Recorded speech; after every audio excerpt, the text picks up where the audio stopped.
Title belts to Hall of Fame. Doug and Tommy carved the name. Fists of fury and hearts of gold. Every story, every fight retold.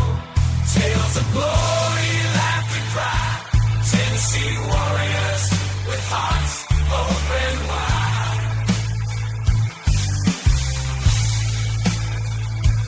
In the ring or on the air, legends living without a care. On the mic they roar, on the mat they soar. Dangerous conversations, fans wanting more.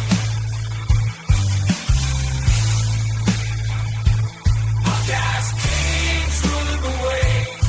Memphis wrestling raising the stage.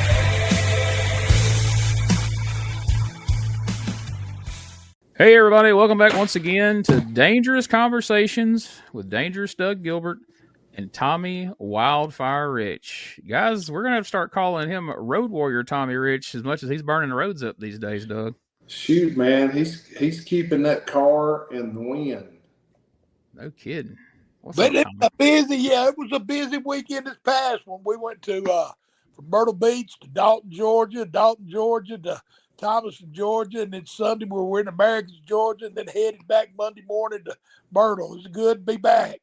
That's a haul over to Dalton from there, ain't it? That's about 7 hours, and then about 3 back to Thomaston, about an hour and a half to Americas, and then about another 6.5, 7 to back to Myrtle. Yeah, we like truck drivers this weekend. But that's my wife, Art. She's the truck driver. I'm just the passenger. There you go. Good deal, Tom. Did you see a lot of good fans and everything? Yeah, all the shows were real good. Big turnouts. I mean, everything went real good. As Ricky Morton would say, they were sold out to the rafters, baby.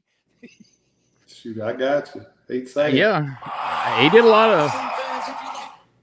a lot of meeting and greeting because I've seen a lot of pictures from those different events posted on Facebook in the last few days. So that's awesome. Well, that's really cool, Tommy. I'm glad y'all done good. And say, what about the town right outside Chattanooga? Did it do real good? Yeah, Dalton, it was real good. Of course, we did the wrestling show Friday night, and then we did the signing Big D's Flea Market, which is one of the biggest flea markets down that way. And so it was a real good turnout there, too. Nice. Well, let's talk about where you're going to be next. I know August 27th, or August 22nd, excuse me, McAfee, Kentucky. Tell us about that one, Tommy. We're at McAfee. Well, it's McAfee Central School, which is Fredericksburg, Kentucky. Kentucky. We got a big cage match there, if I ain't mistaken.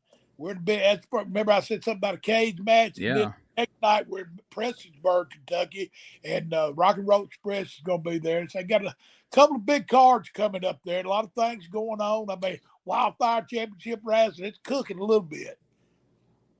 Man, yeah, the King of Kentucky. That is great, Tommy.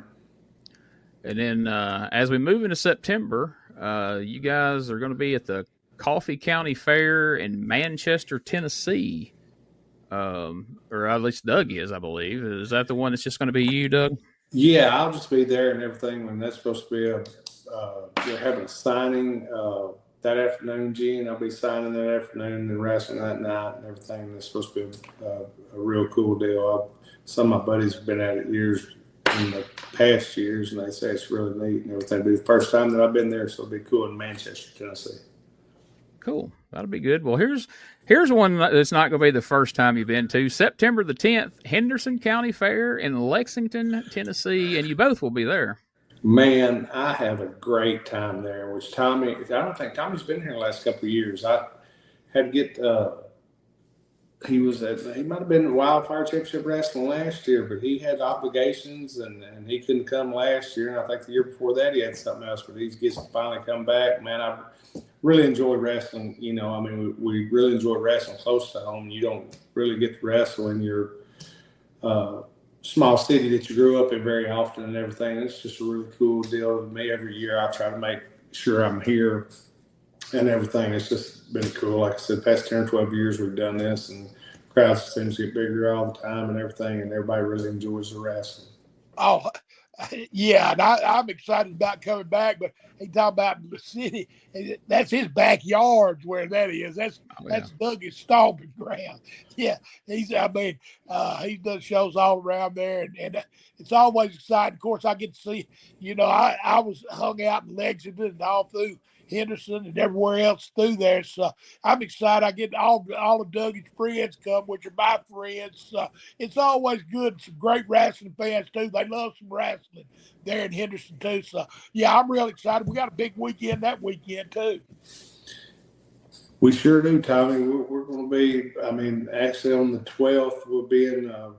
On the 10th, we'll be at Lexington, Tennessee. We're myself, my brother grew up at, and everything. Man, we have a big time there at the fair. And then on the 12th, which will be Friday night, we'll be in Ripley, Tennessee. And Tommy's wrestled at Ripley a bunch. I've wrestled at Ripley a bunch. But that used to be a town that we'd make 2 or 3 times a year or something like that. And then September 13th, Dyersburg, Tennessee. Tommy's wrestled in Dyersburg a bunch, and I've probably wrestled a few less times in Dyersburg, but I've wrestled in Dyersburg quite a bit myself. And man, we're going to get to go back to some of these towns that we ain't been to. And shoot, I ain't been there in 5 years probably. Wow. Might have been longer than that since Tommy's been there. Shoot. And then goes Dyersburg, Tennessee. You remember Jerry Barber? Yeah. Yeah, that's Jerry Barber. They made him the honorary mayor of Dyersburg, Tennessee. Is that right? Wrestling so much, yeah. So I'm excited about going back. Maybe Jerry will be there. I don't know.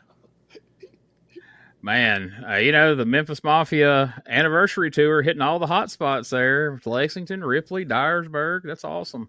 Yeah, it's cool. It's cool, Gene, to be in West. It's cool to go everywhere. As far as up north, anywhere we go is real cool for me and Tommy. We have a good time. And like I said, that following weekend after that, the weekend of the 19th and 20th, we'll be at the Banana Festival on the 20th during the day in South Fulton, Kentucky. And then we'll be at that night, we're doing that afternoon, after we wrestle that morning there, we're going to do a signing at Paragould, Arkansas. And then that night we wrestle in Paragould, and that's on the 20th of September 20th. So that's, me and Tommy are both looking forward to that.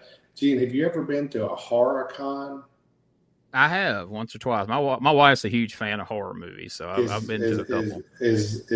I can honestly say I don't think I've been to one, but I love all these different type deals and everything. Tommy's probably been to one, but he laughs at me. I'll go to him when I have never seen nothing. I'll say, "What's it like?" or whatever and everything. But man, that's what this one is on the 20th that night, and I think that'll be really cool. That's a first for me too. But I like it, so I'm looking forward to it too. I'm excited about seeing the cast of characters that'll be there too.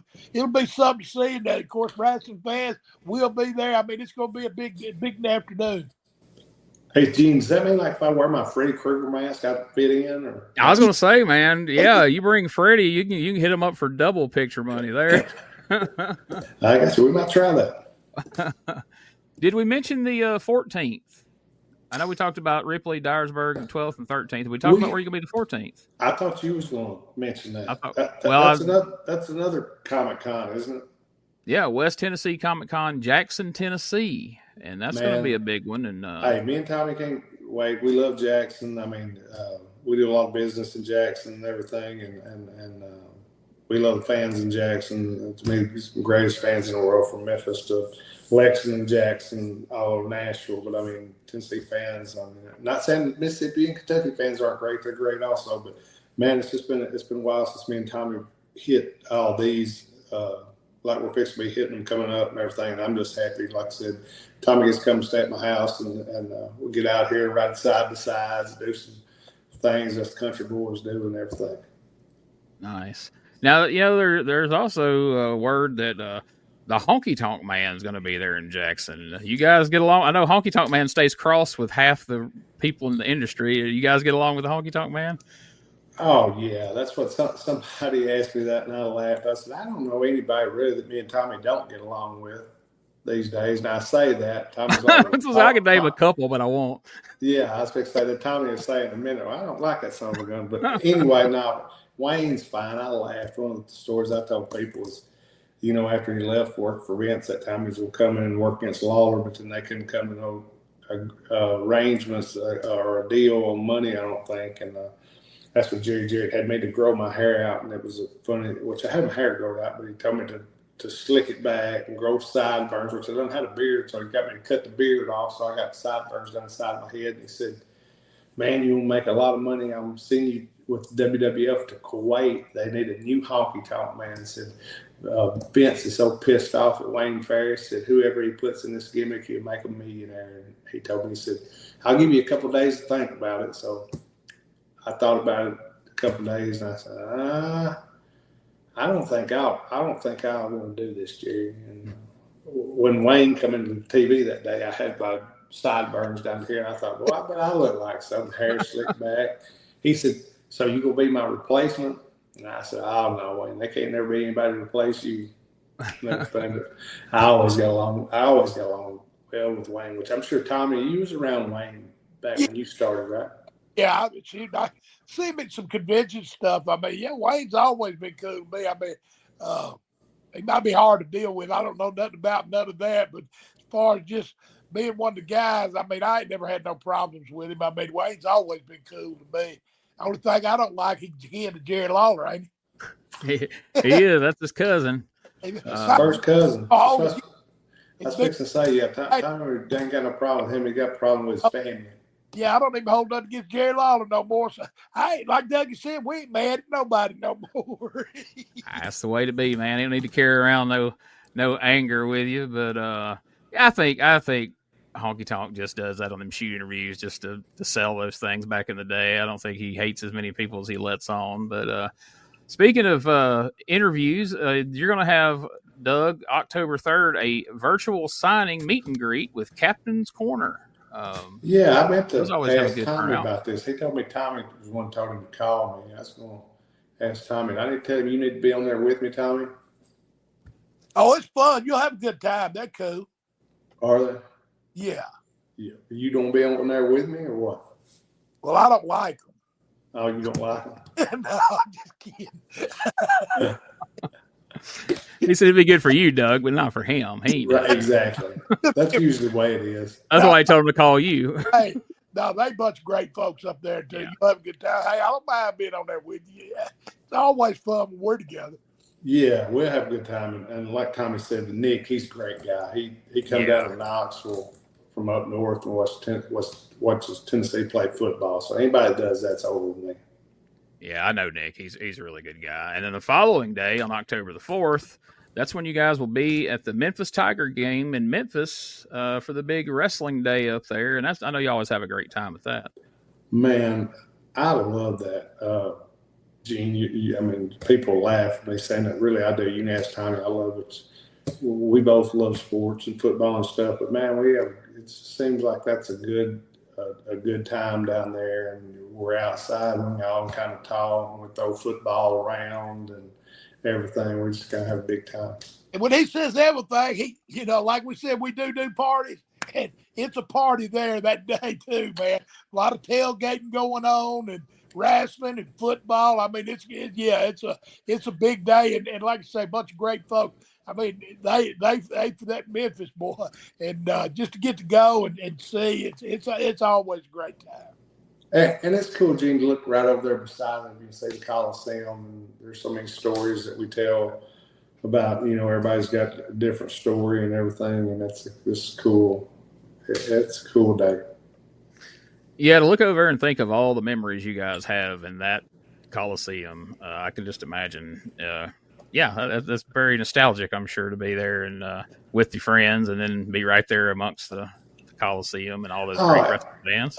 Yeah, Gene, it's pretty cool. I think every year me and Tommy have been there. They've said, here, y'all come on out. And I get like myself, Tommy, Lawler, and about 7 or 8 of us together, 6 or 7 of us that, worked in the Coliseum, and we used to take a picture, and that's kind of a cool deal. I look back on my phone and look at that because we went for so many years, and I never freaking took a picture with nobody, and I don't think Tommy really did either.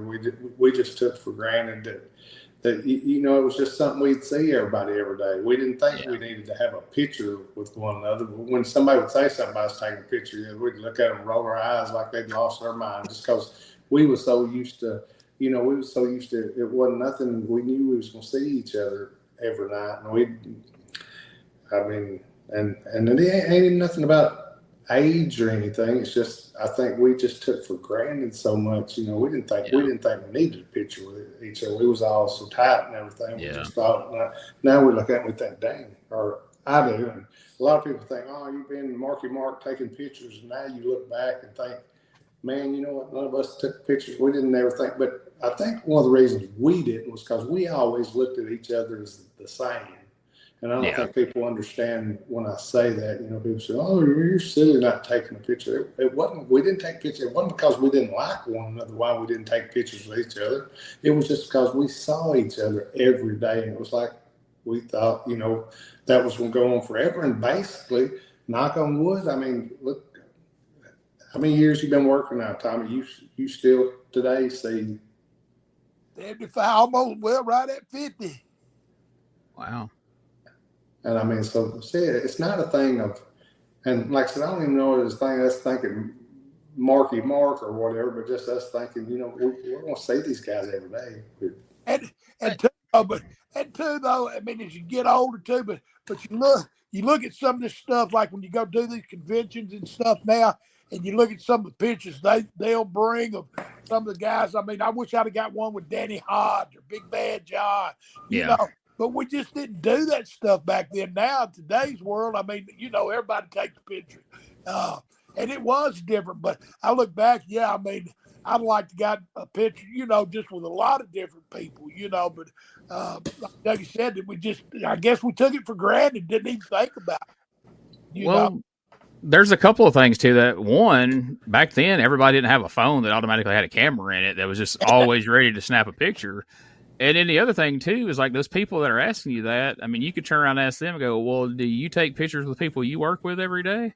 You know what I mean? Like, that's your coworkers. Those guys are just your, you know, I mean, you didn't look at it as like, oh, that's so-and-so. They're like, that's just the guy you work with every night. So I get that. It makes complete sense. And you think about it, I mean, even the fans back then, they didn't, you might have a few that had a camera that would take a picture, but most of them, and we didn't even sell pictures back then, so there wasn't really no market to do pictures.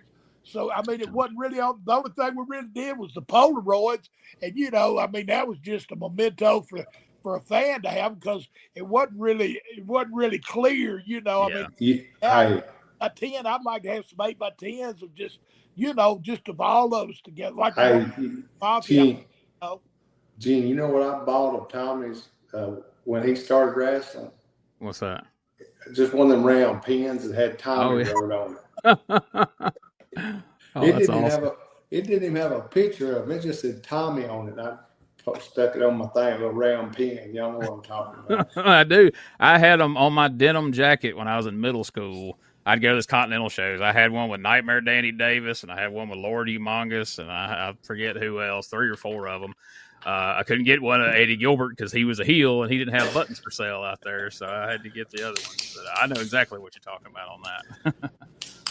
But anyway, no, it's just like I said, it ain't I mean, and the funny thing, we look back now and think, man, we should have done it, but it was never and that's what, like in the dressing room that I was ever in or Tommy was ever in. You ask him also. It was never we all, and it wasn't a thing about it. We just didn't like each other or something. That's why we didn't take a picture. It was just almost unheard of to take a picture back then. That, as silly as that sounds.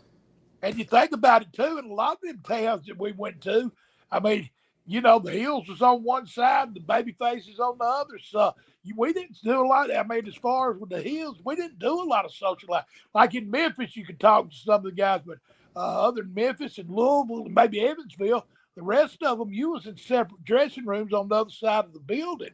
So you didn't really have a lot of time. The only time you did it socializing when you was in the ring getting your ass whooped. That's right. I mean, because we really didn't. I mean, like, I don't know what these guys would do today if they couldn't sit and talk to each other about all the stuff because they do things. Can you imagine? I mean, oh no! I mean, when they can't either. They couldn't do it. And you know one of the funny things, Gene, is I think about this every once in a while, like when I'm out in the shop doing stuff by myself or working on something. I think about what Tommy's just talking about there, and us just shooting the breeze about different stuff and different people us seeing and going out and building, talking to somebody. And like I said, at Nashville at the fairgrounds, Tommy had a couple of cousins there that me and Tommy was both real close with. Tommy's brother was there. He's still like a brother to me today. And we was close to him, and we'd go outside. And I mean, maybe before we got dressed, or sometimes after we got dressed, but then we'd walk back in the building sometimes and we need to get dressed, and we'd get dressed. And by the time we got dressed, they'd be ringing the bell, and we hadn't even, you know, we knew who we was going to work against, but we didn't even, I'd say, Tommy, what are we doing? Or what is this? I try to remember which week, because your TV bicycled around. So, you know, you need to stay with what you was doing, you know, like that week in Louisville and everything. And I'd say, well, what are we going to do? I mean, now, can you imagine guys today looking at one another and saying, what are we going to, and I mean, we were saying it basically about, we knew somewhat how the match was going to go. What I was talking about, what are we going to do for the finish? What are we going to do? And the thought process in that, and like I said, some people would say, well, that ain't good. Y'all just wasn't thinking about the match or something. But, man, you're talking about some of the best stuff when when me and him sat right there and we'd say, we'll tell the guys in the ring what we're going to do or something. But can you imagine these days guys doing anything like that? It would be their worst nightmare. Like, they couldn't even fathom that. Because, I mean, you guys watch those guys sit down for 2 hours, and we're all right, we'll get in the ring, they'll ring the bell, we'll lock, and they will go through every single step. I mean, do you think you guys could have had the great matches you had if you guys would have had to sit down in the Mid-South Coliseum with Lawler and Brian Christopher or the PG-13 and call the entire match in the back? I don't think with any of them guys that it could have ever been like that. I mean, I think it might have been all right, but it like Tommy said before, it wouldn't have been us. I think you could have told a world of difference and everything. But what gets me, like you said, like PG-13, like Jamie Wolfie, like I'd go in there if I started off with them or Tommy did. Usually I'd start off and Tommy come in, but I could go in if they didn't know what we was going to do. I could tell Jamie'd usually start. I could tell Jamie while I was just locking up and starting the match with him what we was going to do, and he'd usually relay it to Wolfie. But that was as simple pretty much as it was. And with Lawler and Brian, me and Tommy might be at different places. Hell, we might be halfway through the match before anybody said anything about a finish. It wasn't that we was going home or anything, but before a finish was even thought about, there'd be something that we would do. And usually Lawler would say, why don't we do this for the finish? Just during the match somewhere. Why don't we do this for the finish? It wasn't, like, I mean, he was telling us we could do something else, but I mean, it'd usually be cool and kind of off wire that people wouldn't think. And, but I mean, these days, that's what I think about. I think about stuff like that. Imagine the guys going in the ring today and all of a sudden somebody said, hey, all that stuff y'all talked about, we're not doing that for a finish. We're going to do this.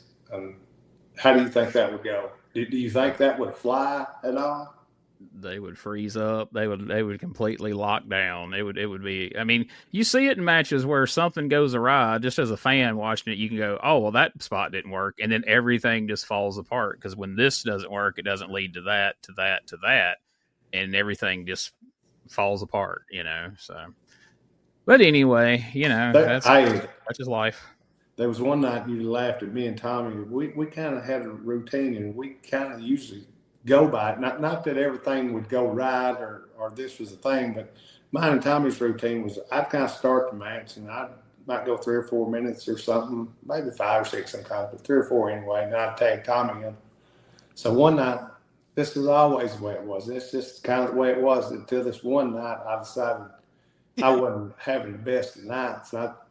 I just got out of the ring. Tommy looked at me like I'd lost my mind. I got out of the ring and just stood in the corner. He told me, he said, I think I'm going to fight. It was a hot, we was in Jonesboro, Arkansas where it was at. I remember it. Yeah. He said, you start. I feel like I'm going to fight.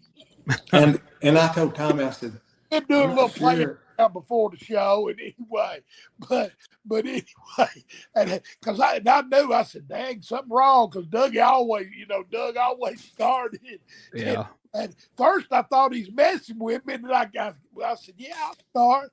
I got in, I looked over, and he did look like he was about to faint.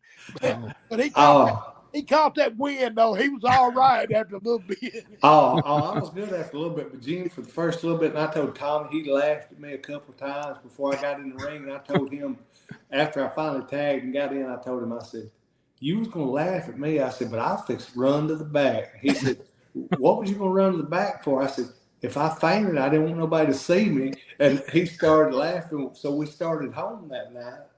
And he said, do you really think you was going to faint? I said, I really did not feel good. I said, I don't know what, but and two, every once in a while get in your head when you think something's wrong or something. Well, I done thought Tommy was looking at me funny like I was playing, and I wasn't really playing. I was shaking my head, and I thought, I thought I can hear this if I faint out here and these people, and I just faint right on the apron or something. And I thought, my goodness, I'll never, it wasn't like like I was thinking of it like an angle. I was thinking like, I will never hear the end of this. Something wrong with me. Yeah, that was a funny one. Yeah. Tommy's good for that, because I remember in Philadelphia when I took my shoe off and Tommy I couldn't see the bottom of my foot, and Tommy looked at me, oh, Gene, that's bad. That's bad. And I was just picturing, I was like, oh my gosh, it must be laid open. It must be like, it was laid open. It was bad, but that look on the look on your face scared me 10 times worse though. You go, oh, your eyes got big. Oh, that's bad, Gene. That's bad. I was like, oh. When it about makes me throw up, it's bad. I stumbled rolling, son. Let me tell you. That's man. Fair. But I'm gonna tell you, me and Tom had a bunch of good times in Jonesboro also, Gene. Now that was a good town as far as new stuff in one time. Yes, sir. Yeah. In Jonesboro, they had no light. It hung down. It was in a metal pail bucket. The light was in it, and they run it down. And we used to take backdrops to see who could kick the light. Yeah, and that was a big deal. But now that was in that cool atmosphere building, which I love the Earl Bell Community Center, but I'm talking about that's that old building you're talking about, Tommy. What was and that was where you could walk out like there was a little doorway between the Hill and Babyface dressing rooms, right, Tommy? Like what the Hill's on some Babyface the other, and then you walk out down a little aisle thing in the middle. And it had the ring side, and then the bleachers went straight up. Yeah, but it was, Gene, it was like I don't remember how many people it would hold. It was small, but they had it. I mean, the way it was built, it would hold quite a few people. But it was compact. But and I think that was another reason Dougie got claustrophobic or felt like he was going to faint there because it was really hot and that building was full too. Oh man. He told me, he said, I think you're going to have to start tonight. Yeah, it was a little something going on. But anyway, Gene, we had some good times. Like me and Tommy left over there one night, and of all things, which I don't know why people laugh about this and that, but me and Tommy went out a few times. Well, the first time we went out during this stretch of time, these guys were sitting at a different table, and they said, we'll buy you beers. Well, all of a sudden, the guys wound up at the table with us. It was 4 or 5 police officers that was the drug task force for that area. And I've known those guys, one of them real well, that we stay in contact every month. He's a football official, but he's still a state trooper and everything. But all the guys, they was really cool, wasn't the time? We had them. Oh, blast. Yeah. When they shut down, I was kind of scared. but I mean, you talking about me, do you? They was all really cool folks, man. Yeah, you talking about good people, and I mean high character guys. And they was just, they had come to the wrestling and saw me and Tommy. Then they stopped at a restaurant, and just so happened me and Tommy went in that same restaurant. And they said, and all of them was drinking beer, and they said, we want to buy y'all beer. So Tommy couldn't say no to that. So. You don't want to be rude, Yeah. Hey, they bought more than a beer. It's like when you go to the bar and say, I'm gonna have one beer. Yeah. That's a lie right off the gate. You ain't gonna have one beer. I don't care if it tells you that, they telling you a field. Absolutely. Last week we had a question, or maybe it was the week before, with Q&A, talking about Malden, Missouri, and Steve Crawford and a few guys on Facebook come back and posted some things and some different results and some facts about mauled in Missouri. So yeah, people enjoyed that. They said they hope that maybe we dig into that a little more in the future. And they named off some names of people that I didn't know had worked there. Man, I would love to get. I need to pull up some stuff. Gene, you do too. You do a lot better than I do at that pulling up stuff. But some cards. I guarantee you, we could get some cards, and me and you and Tommy. I'd say, well, you look at a lot more of the stuff that me and Tommy do, Gene. But now you might know. I bet Tommy would know some of the guys on back in the years, and I think I would know some of them. But man, I think we would see some great guys on there, like we talk about at different times. Steve posted a card, and I want to say, I'm almost positive, I know they were both on the card, but I want to say they were against each other. I want to say in Malden, it was Lou Thez versus Wayne Ferris. Ironically, we just got through talking about Wayne Ferris a minute ago. Ooh. But I'm pretty sure early in his career, Wayne Ferris wrestled Lou Thez. Now, wouldn't you love to see a video of that? If you ask Wayne Ferris, that was a nightmare, man. No doubt. Well, I guarantee you, one of the few people, and I don't mean because he's bad, I just mean because his stature and everything, but one of the few people that just loved to wrestle Lou Thez was my dad, which, I mean, I'm sure there's some other ones, but just as far as that I know, and like in this territory and stuff, but it was, my dad loved it and everything, but I mean, he was super, I think by what I've heard of Lou Thez, that he was the same with everybody. You know what I'm saying? I mean, there wasn't no favorites or nothing. You know, it was his style and it was his way. And if you didn't like it, just too bad. Well, he definitely he could do that. What was you going to do about it? Yeah. I mean, we talked about that before too, though. I mean, that was all. And Lou Thez was more like Dory Funk's senior time, and then Tommy was between Dory and Dory Jr. and Terry, but that was their school. I mean, it was, you know, they didn't knock each other out, you know, but they sure laid that stuff in, and that's what I'm talking about. I've never did wrestle Lou Thez either. It's probably been a nightmare for me too, but I know Wayne, he was kind of Hollywood type style, so you know, just especially when he was starting, I bet it was a hard match. I mean, I'm not saying it wasn't good. It probably was a good match. But I'm just saying that's two different styles there. Yeah, most definitely. But yeah, I seen them post that, and I thought, man, I got to mention that to the guys on the show next week, because that's definitely a fun fact about Malden there. Gene, what else? Do you see some more cards that had some interesting names on it? I got to dig around and find some. I haven't been able to just like general searches. I haven't come up with anything. So I may have to see if I can get into some like newspaper archives from that area and find something that way. And that's sure where you would find it. Cause like I said, I think they just called the place the depot. It was right at where the railroad crossings went across, and there was a building right there. And like I said, the whole thing, I remember like taking a bump, rolling out. When you got up, you had like grease on, you know, the old railroad buildings and stuff. Like I said, I mean, I don't want to say it was dirty, but it wasn't the cleanest as far as on the floor and everything. And like I said, you had old time promoters, which then it was the old times. But I mean, it was cool for me to be around like Henry Rogers and like I said, that Carson guy was there, and I'm not sure which one it was, but there was different old guys in the back, and they'd sit with a filth, and they'd pour their drinks, and they'd talk about all the old times back then. So, you know, that was some good stories. Oh, most definitely. So we ain't gonna have a long time to get too deep into it, but I thought this week, you know, we talked about the end of the USWA last week, and that was interesting. We got a lot of great feedback on that show as well, by the way. But I thought we'd talk a little bit, or at least start talking a little bit about Power Pro Wrestling that came along after the USWA. You know, it was around for probably almost a year before you guys got involved. It started up in early 98. I think you guys finally came along in June of 99. But what do you remember your initial response being when you heard that Randy Hales is bringing wrestling back to TV5? Well, hey, I mean, that's where I grew up. I mean, that's where I first started. So, you know, in Memphis wrestling, I mean, I love Georgia, and I've wrestled all over the country. But Memphis, it just the wrestling fans and just in general, man, it was just great. And of course, at that time, that's when all the territories were going out. So, I mean, it was good. You know, it was good to sit back and be a part of something. And it seemed to be drawing good little crowds there in the studio, and they seemed to be, starved for it. It had been, when it started up, it had been like almost a year since USWA had shut down. But towards the end of it, it wasn't the USWA or Memphis Wrestling of old. So it seemed like fans were really ready for it when it got started. They seemed pretty pumped up to have wrestling back on TV5 again. Doug, what did you think about it?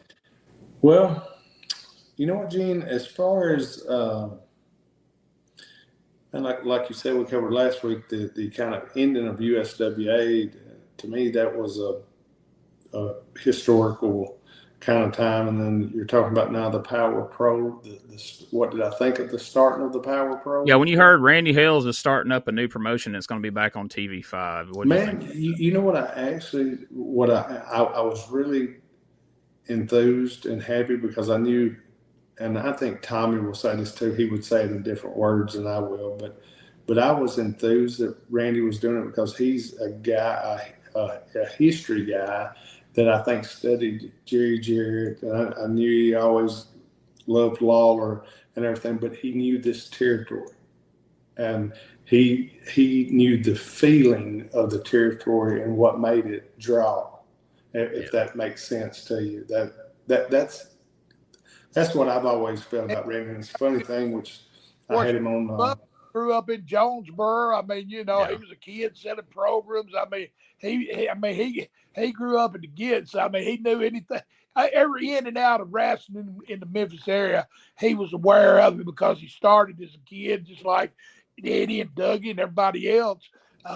Started, I mean, like knee high, whatever, and just grew up and then got the opportunity. I mean, Eddie Marlin, he got to go with Eddie Marlin, learned. I mean, so he was kind of like Eddie was as far as the booking end. I mean, he just soaked that stuff up, and he did real good. I mean, Randy drawed some money. I mean, he had a good head for the business. And I mean, don't tell him I said that though.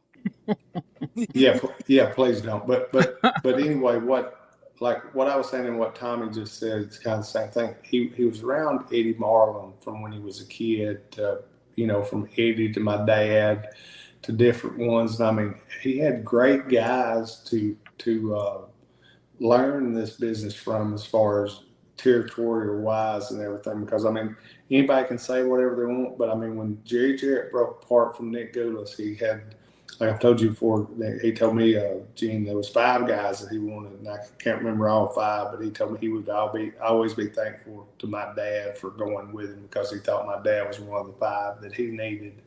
And that always meant a lot to me. Jerry was always real nice to me from when I was a kid till I grew up, listen to me, till I was grown up.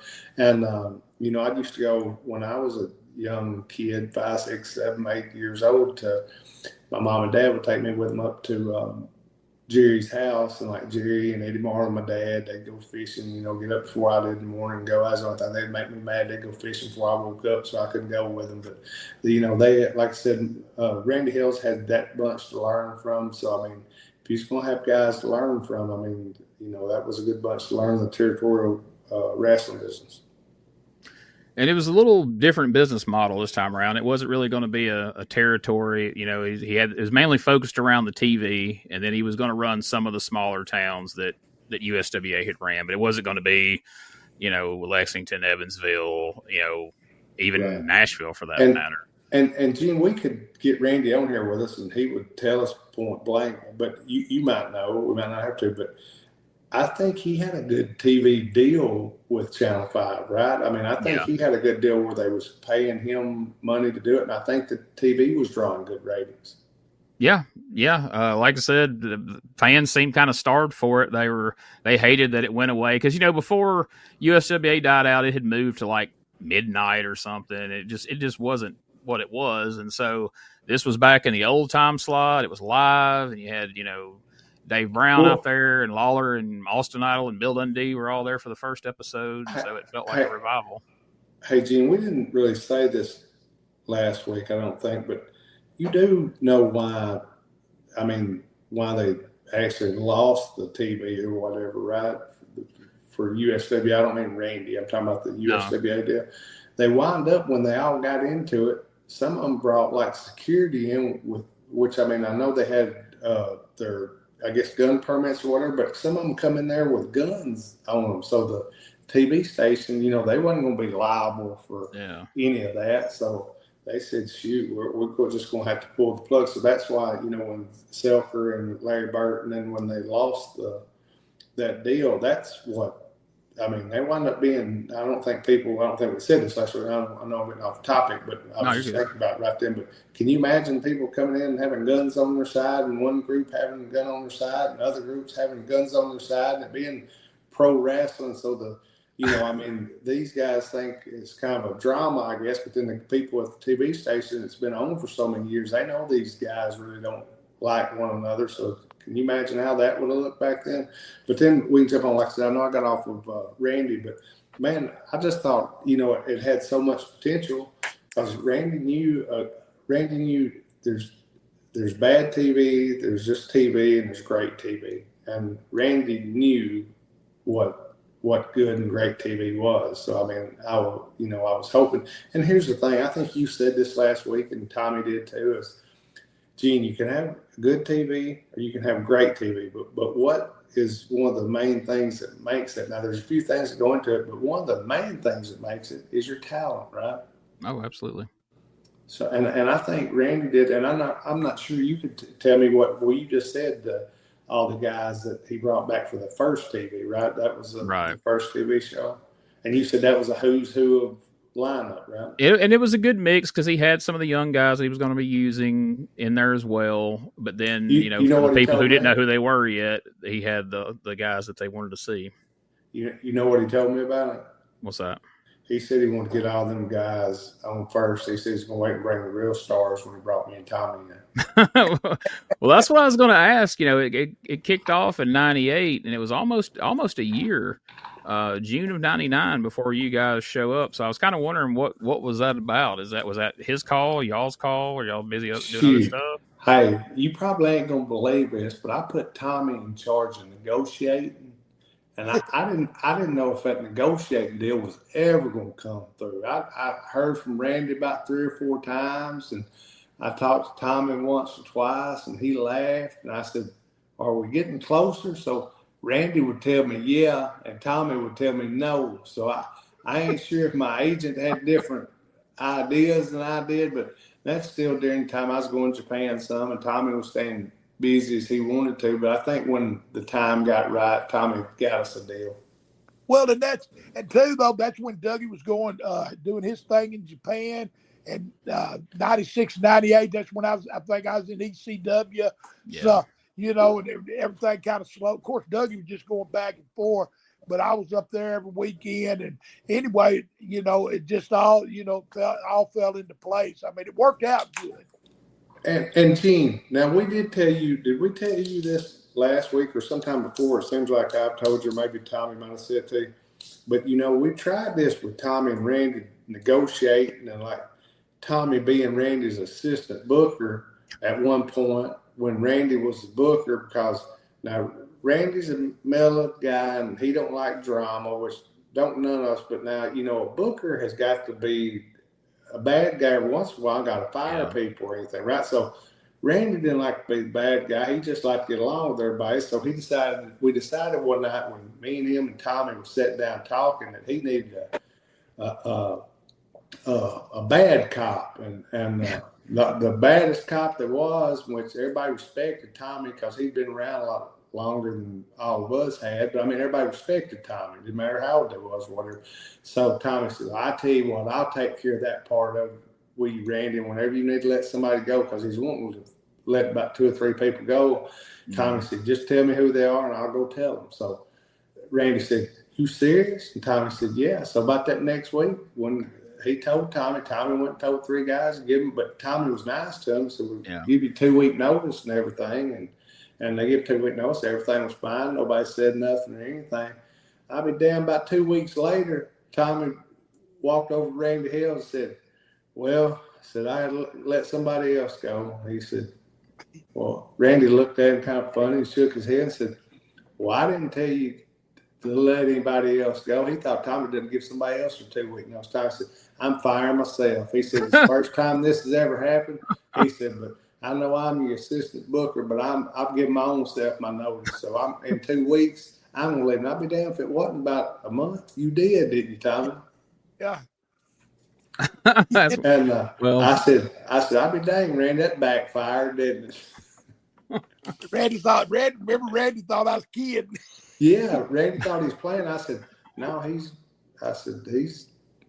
leaving, Randy. And Randy said, no. And then he went and talked to him, and him and Tommy sat down and had a good talk. And Tommy just told and explained that he'd had great runs and stuff with him, and he appreciated everything, but it's time for him to do something different. Tommy did tell him, said, if y'all need me for a shot or something, I'll come back and, do what I can do for y'all, but I think it's time for me to, move on for a little bit.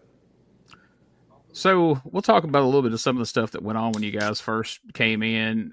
So around by June of '99, Randy's got some local talent. He's got all these WWF developmental guys by that point, because he's become a developmental territory, which is a whole other.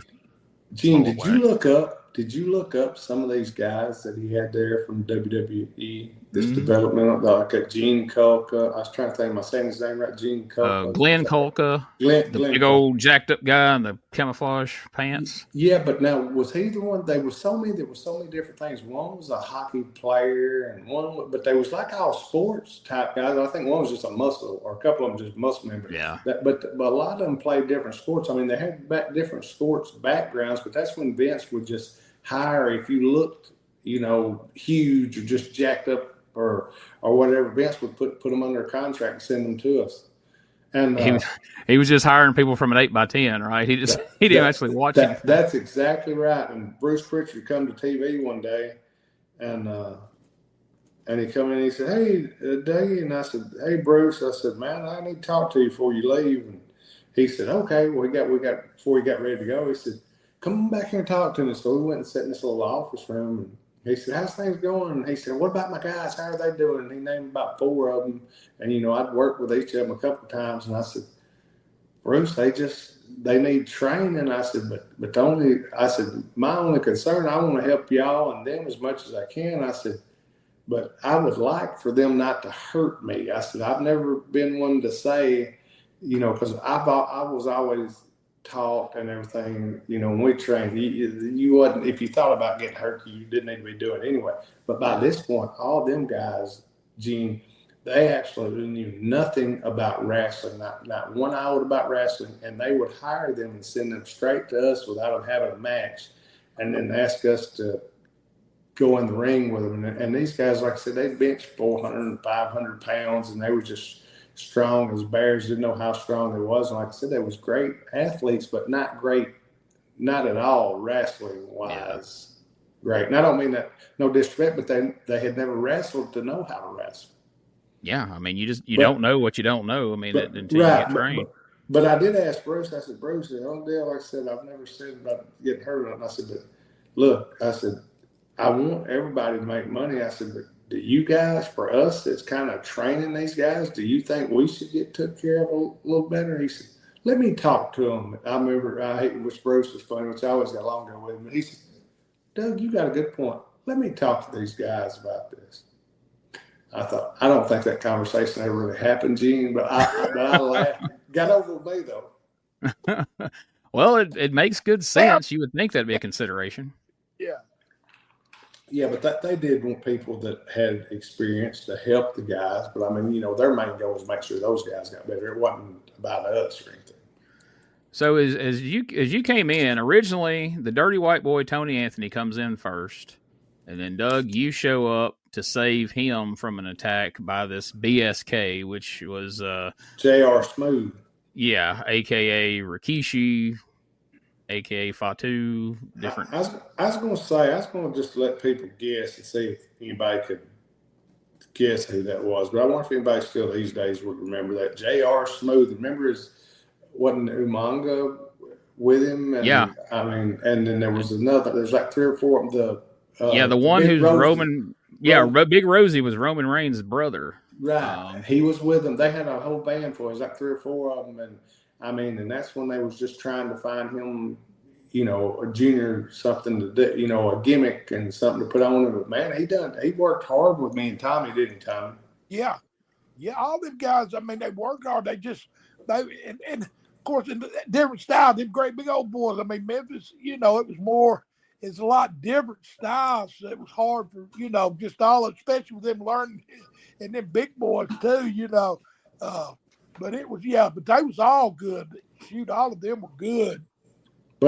But now the small ones we was talking about, Gene, they come from Pensacola. They drive down like on Friday night or something. We'd have every once in a while town on Friday night, but TV Saturday morning. They'd try to find something for, have something for Saturday night. But I remember Junior and coming down, like you said, bringing the other two with him and met. But they all had great attitudes, and the other two was so young, and which Juniors had a good attitude and worked hard. But I mean, they all worked really hard and really easy with me and Tommy. So, I don't know if you guys remember this, but y'all may have to add a couple of guys to the Memphis Mafia tour, because in June of 1999, in Power Pro, the Memphis Mafia consisted of Doug Gilbert, Tommy Rich, the Dirty White Boy Tony Anthony, and Wolfie D was part of the Memphis Mafia at this point. Now, we haven't mentioned that before. Well, I think Tommy just had Wolfie as a mascot. Yeah, they were just kind of outside looking in. I mean, well, what's fun is like he shows, each week, one of y'all would show up because, well, let's get there before we jump to the Wolfie thing. Dang it, I don't even remember that. So Dirty White Boy shows up, Doug shows up. Then the following week, because Brandy Hales has banned Doug from the studio, because we need to mention here, Randy is the bad guy. He's the evil promoter, commissioner, or whatever you want to call it. He's Vince the Third at that point. Right? He has seen the success that Vince and Eric Bischoff have had, and like, hey, we need a heel promoter in Memphis. So he's the bad guy. And so he has banned Doug from the studio. So Miss Peggy Gilbert shows up at the studio with a box. And everyone would assume that in this box is Doug Gilbert, who's been banned from the studio. They bring the box out there. Miss Peggy's telling them how that's wrong, that they've banned Doug from the studio. It's not right, Randy. He should be able to get to work. Hey, Gene, what did my mom say? You're going to cost him for making a living, Randy. Yeah. Wasn't something to that point on the promo. I remember my mom saying that got over with me. It was great because it's exactly what your mom would say to your boss if he, if at work, he wouldn't let you come in. Like, hey, you're stopping him from making a living. And Randy's like, oh, I'm not stopping him. But then the box, somebody busts out of the box, and it's not Doug. It's Wildfire Tommy Rich is back now in Power Pro. And so I remember watching that the morning it happened and being like, oh, holy cow, it's Tommy. It wasn't Doug. But then, we would hear from Doug on the phone later. But Gene, now you actually thought it was going to be me, right? I mean, oh, yeah, 100%. See, that's why, I think, like, as far as knowing this territory and knowing, to me, that's what made that good TV. I think the promo my mom did, and like we said, Tommy's mom's done promos on TV that I thought was great, but I thought my mom's was great. I thought when Tommy come out of the box, people was shocked. They was excited. Oh, yeah. So it was something different than Tommy cut a fired up promo after he hit the guys and run them off and everything. And then, just to me, all of that is good TV. And I wasn't just some 10-year-old kid that thought that. I was 22 years old and involved in the business, and y'all still fooled me, and I thought it was going to be you in the box. Well, and so did everybody else, and that like that's the shock factor, and that's the stuff Memphis was famous for. It would be what you was going to think, but there'd be a little curveball to it.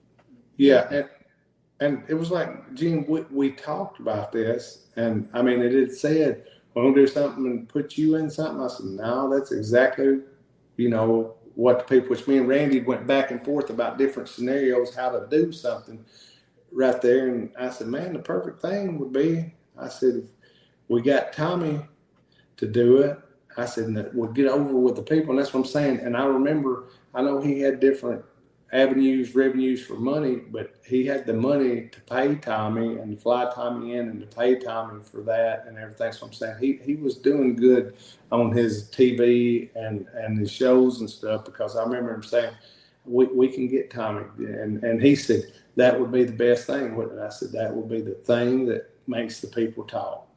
And that's what we needed, was that shock. Like you said, Gene, I mean, you was 21, 22-year-old young man. I mean, and you know what, you watched it like, I mean, and think about it, you watched it like me and Tommy watched it and talked about it after, you know, just what the value, the shock value for people, and what we wanted was everybody to be shocked. We didn't want, I mean, to me, if I'd have popped out, a few people would cheer or something, but they would have knew it was going to be me. Yeah. And with it being somebody like Tommy that they thought they would never see that week on TV, to me, that's what's great. And what, to me, the shock factor, and him, my mom cutting a promo, then him cutting a fired up promo and leading into the next weeks and everything.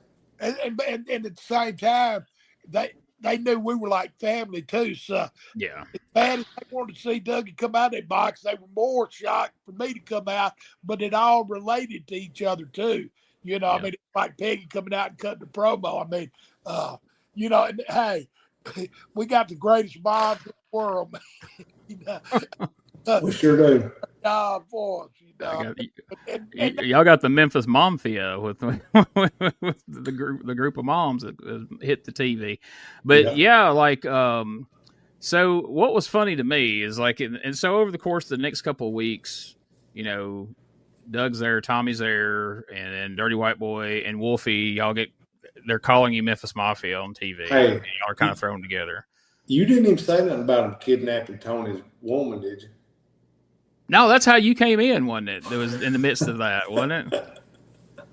I got you. I'm sure Tony would look back on that fondly now. He wasn't happy about it at the time. Didn't Wolfie come in griping about him firing me too or something? Didn't he actually? Yeah, see, Wolfie come in as an advocate of yours as well. And then 2 or 3 weeks into it, somewhere in there, Randy turned like half-assed babyface or something. I don't know what's going on. I watched this back here a few weeks ago. But Randy's kind of in the middle now, and then Kevin Lawler, is suddenly one morning he shows up and he's the booker. He's booking the show, and we're like, well, all right. Oh my goodness! And so he's doing stuff to make everybody mad. So to try to cause a rift in the Memphis Mafia for that night's show at the New Daisy, he goes out there and says, tonight at the New Daisy Theater it's going to be Tommy Rich versus Wolfie D. And so Wolfie comes out there. He's like, no, man, we're together. You're not going to make us fight each other. We're together. Then Tommy comes out, and Tommy's like, yeah, man, that's right. Because Wolfie don't want me to whoop his ass down there tonight. I mean, we all know what would happen. I'd beat him, but we're getting along now. So Wolfie's like, wait a minute, what'd you say? And by the end of it, they're in a pull-apart brawl. Y'all are in the same group. But just like old times, there's Tommy and Wolfie out there fighting, and you're trying to pull them apart, and Dirty White Boy's trying to pull them apart. It was great, but I just thought that was hilarious because I was like, that's perfect that, Tommy would get that one little jab in that sets him over the edge. Because from what I hear, that's kind of how it worked in real life most of the time as well. Fine. I remember having to sneak out of his arm like a dang thief. His skinny girlfriend gonna whoop his ass a little long, baby. Yeah, I've heard it said Tommy always knew how to push my buttons, man. He did.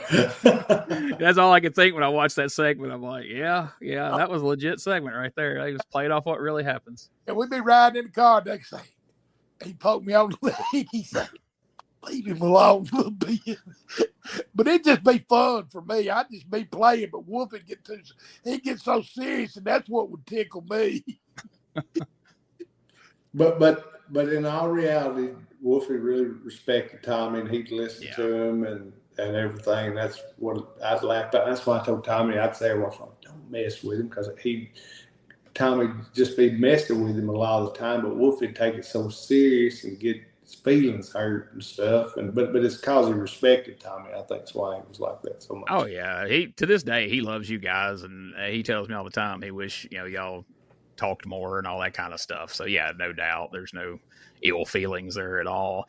Let's talk about one more Power Pro thing, because we're about to run out of time, and there's other stuff we can talk about later. But when we talk about surprises, again, this is where you took kind of maybe something that people thought they saw coming and you put a big twist on it. So you fast forward a couple of months.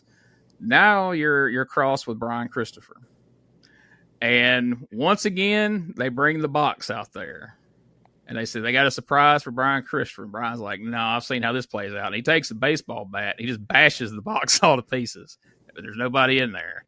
But then Randy had, and I guess I should have mentioned to set this up, they had shown Brian pull up in the parking lot in his Blazer, and he hops out and comes in the studio. And so now he's bashed that box in, and Randy comes out and hands him like a little tape recorder, and it says, push the button there. And he pushes the button, and it's Doug on the tape recorder, and said, hey, Brian, I guess you thought I was going to be in that box, but you probably should have been thinking about whether or not you left your keys in your truck. And you see Brian's eyes bug out, and he throws the radio down. And as he runs out the studio door, there's Doug in the Blazer, and he waves at him. He peels out of the parking lot.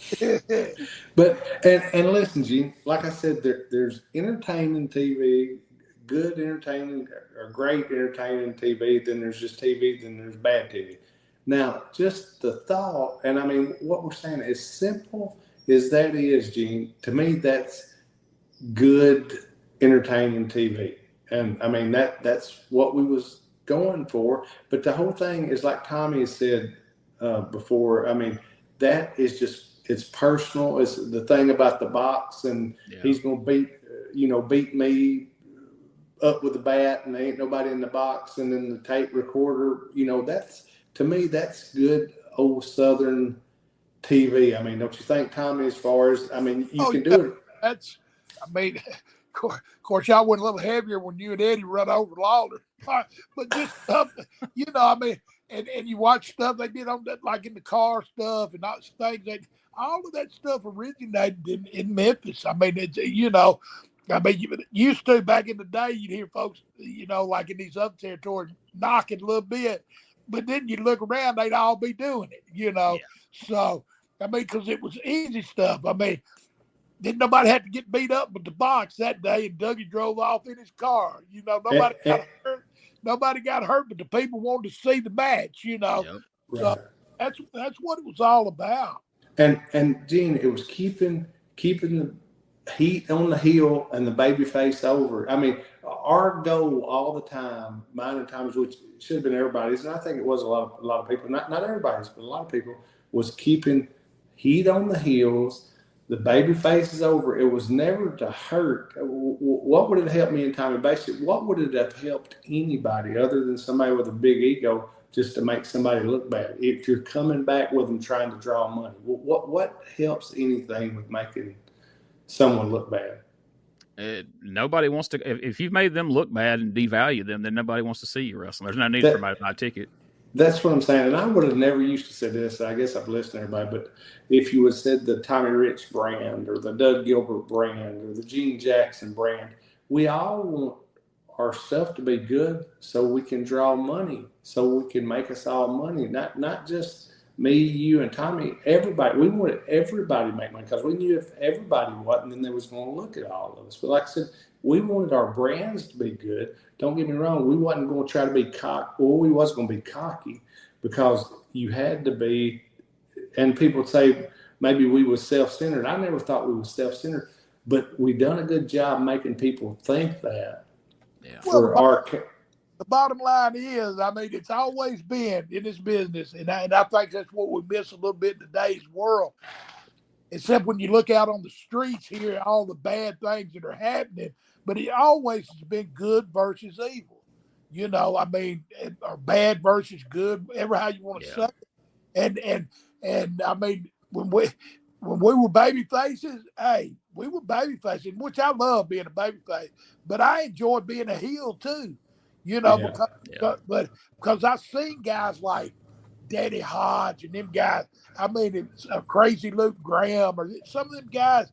I mean, Don and Al Green, the intern. I mean, they didn't come out and shake hands and kiss babies and sign autographs. I mean, they were heels. They were heels, And today, I mean, you see the heels out signing, babyface, everybody, And it's a different world. I understand that. But back in the day, the persona was if you was bad, you was bad. And if you was good, you was good. I mean, people love me in Atlanta, Georgia, but that TV went all over the country. But when I come to Memphis, the people in Atlanta never seen me or nowhere else ever seen me be a bad guy. And so I got to come there. I got to live both worlds, man. And it was a great experience for me just to learn that other side like that. Because a lot of guys, like in a territory, they'd be a heel and then they'd switch to babyface. See, I never had to do that, but I got to go to Memphis and learn that part of it. And that makes you a better wrestler too. If you have to do both sides of the fence, you learn, and that was a great experience for me. Well, what I tell you, Gene, my dad always told me, remember saying what he said? You was a great worker when you could be a utility guy. Utility, yeah. His meaning as a utility guy, some people would take this the wrong way, is when you could go into the building and no matter who didn't show up from top to bottom, as far as if there was a bad guy or a good guy, whatever you needed to be, you could be that. And that's what Tommy's saying. I mean, Tommy was great at being a good guy. He was great at being a bad guy, but he had the opportunity, and what he's saying from, the Superstation, as far as everybody's seeing his babyface, but in Memphis and everything, people, they didn't see him up there, but he was a heel, and he was a great heel and everything, but he had the opportunity to get to do both. And like I said, Tommy was the perfect, as far as like my dad would say, Tommy could do anything that a promoter, it didn't matter who didn't show up, whether it's your top good guy or your top bad guy. Tommy could be either one of them, and nobody would complain or want their money back. Yeah, absolutely. And I think Gene, we probably Dougie could do that too. I mean, Dougie and Dougie put that mask on. I mean, and to me, that's the hardest job in the world, being a mask man. And I got a lot of respect for them guys. I mean, we talked about this before. I mean, as far as selling, because I always sold with my face. And when you put that mask on, you got to sell when you buy. So, I mean, and that's an art. That's an art in itself. I mean, to be a mask man and get over and draw big bucks. And Dougie did that. I mean, you talk about Freddie Cougar. I mean, just Patriot. I mean, Dougie did a lot of gimmicks like that. So, I mean, but he did what he had to do, but he got each one of them over. Absolutely. And Gene, there's a lot of other stuff during the Power Pro thing. We might need to get into this a little bit next week also. Like I said, I'd like to pull up some of the mold and stuff, but there's other stuff about Power Pro I'd like to talk about also. I know we're going a little long here and everything, but I think it's been a good conversation, and I appreciate everybody listening. I've seen there's a bunch more people that follow the page now, and that's super great. And we want everybody to follow it. And like I said, if you need anything for me and Tommy, as far as appearances, as far as anything recorded, as far as any parties, anything you might need date-wise going through the end of the year, you just give Gene a shout and everything, and he'll get with us and everything. But, man, we sure appreciate everybody listening. Tommy's got something coming up. I think it's this weekend, ain't it, Tommy? This weekend or next weekend? Oh, it's next weekend. Next weekend. What is it? Then we got our September stuff. Hey, but yeah, and thank all of y'all for tuning in, man. We keep growing. It keeps getting bigger and better. And thank you, G, for having us on and doing this. I mean, it's a combination. There again, is and it's just fun. I enjoy doing this every week. And anyway, you got any questions? Send the questions. Keep sending them in. Keep sending them in, and we'll do these shows, and we'll work them into some shows, and we'll have whole shows of them answering questions. You can send them or your booking inquiries to DougGilbertPodcast@outlook.com. And Gene, if you've got questions about the booking of some of this stuff that me and Tommy have been in, you can ask the questions about that, and me and Tommy will give you the answers that we think the way it happened and everything. You know what I'm saying? As far as if you got any questions about the booking of it or who booked it or which, I mean, like we've said, that there is a booker, but we had a lot of kind of, I don't want to say sway, but we had a lot of influence with a lot of it and everything. There was a lot of leadway with a lot of it. But listen, like I said, we like Tommy said, Gene, we want to thank you for everything you do for us and for this show and everything. And man, me and Tommy love talking to the fans, and we want everybody to enjoy themselves and listen, guys. Thanks for listening. Like I said, send Gene any questions. If you want to book Tommy or myself for any kind of events, feel free to send them to Gene. He'll get with us and everything. But listen, thank y'all guys, and peace.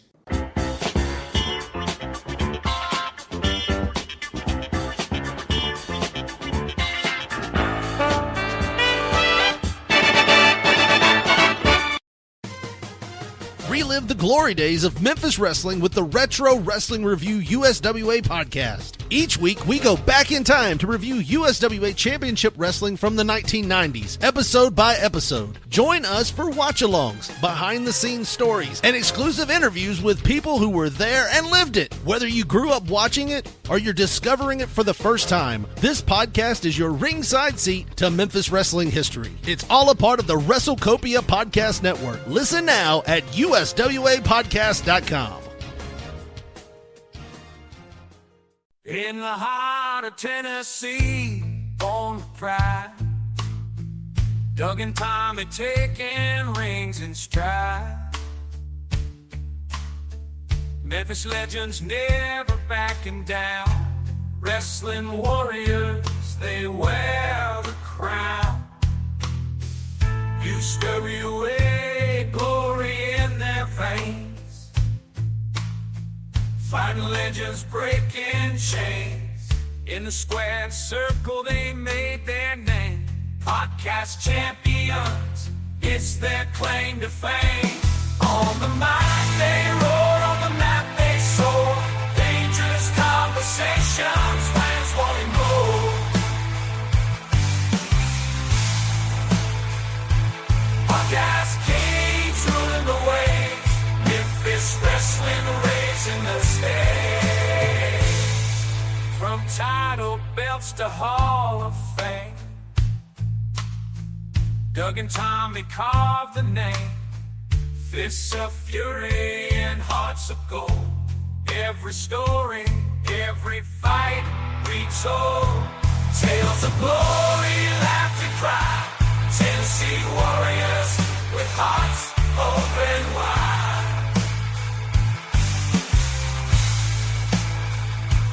In the ring or on the air, legends living without a care. On the mic they roar, on the mat they soar. Dangerous conversations, fans wanting more.